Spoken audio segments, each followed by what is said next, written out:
Ready to face Tom Brady and the Bucs in the wild card round. Take a listen, and then you will hear from Buccaneers coach Bruce Arians. Tom Brady, I'm coming. I want Tom. We'll have our hands full, but that it's one of those games where you better watch what you wish for. Okay. And Ooh. Jeff Saturday, go ahead, Jeff. Take the floor. This is what it's about, man. You want to play in January? You want to play in February?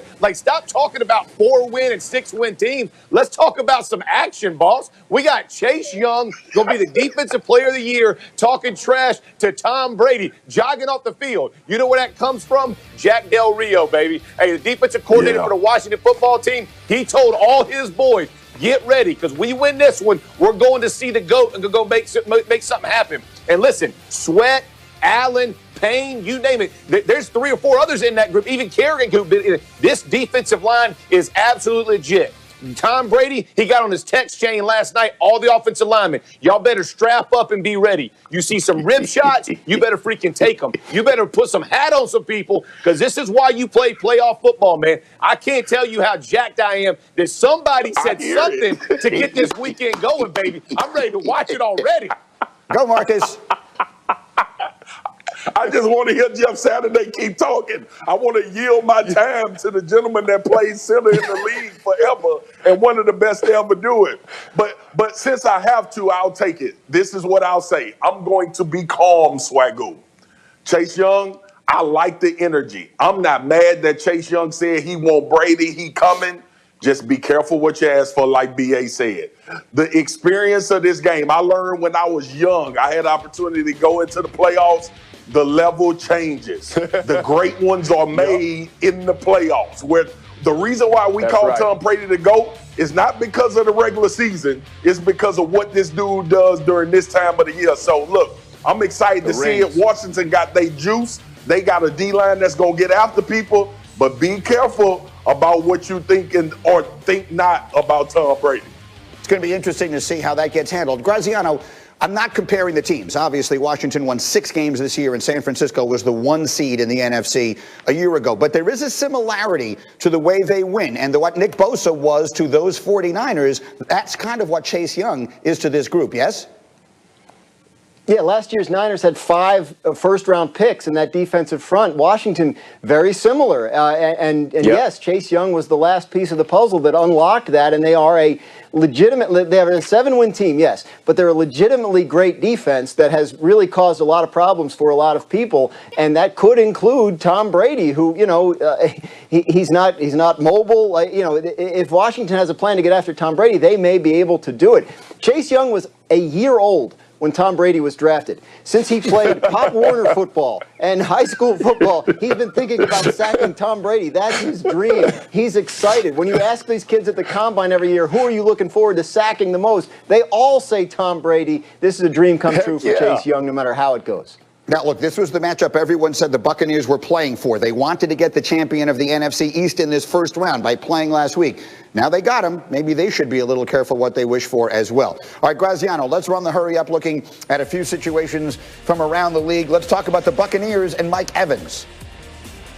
Yeah, Mike Evans left Sunday's game with an injury. Good news on the injury front with Mike Evans. No structural damage to the knee. They're calling him day to day. They will see how the practice week goes and if he is able to go Saturday. Evans has played through injury this year and in the past. He would obviously like to go, but they're going to have to wait and see how he feels on Saturday before deciding whether he's going to be able to play in this playoff game. But good news in terms of the MRI and the exams they took. Saints running back Alvin Kamara, they got a break. Their game is on Sunday. Sunday is the first day Alvin Kamara would be eligible to come off the COVID-19 list and rejoin the team. If their game had been on Saturday, they'd be out of luck. But it is possible that he is able to come off that list and play Sunday. It depends on a lot of things. How he's testing. Does he show symptoms? It's possible he won't be able to come off the list. But the fact that the game's Sunday means it's possible that he can. And let's turn our attention to the coaching search, right? This is a big story this week. 6 teams looking for head coaches. Are college coaches going to get a look? Is Jim Harbaugh from Michigan going to be able to return to the NFL? There's some thought that he might have some interest in some of the open jobs, but curiosity to see whether the NFL still has interest in him. We'll see how that plays out. But college coaches are going to be on the radar here. Urban Meyer, the former Ohio State coach, is a candidate in Jacksonville. There's, I'm told, mutual interest there in terms of him possibly becoming the Jaguars coach, to the point where he has looked into possible, staffing and procedures for how the NFL is different from the college game. So keep an eye on that. That's a situation to watch in Jacksonville, where Urban Meyer could end up being the Jaguars head coach if things fall into place. All right, I'm going to leave it there for the moment, but I do want to circle back to that, if not today, then at some point this week, because Harbaugh, life comes at you fast. I mean, he was the guy that everyone was dying for not so long ago, and now maybe he's interested in the league and it's not interested in him. We'll come back to that. Meanwhile, let's look ahead.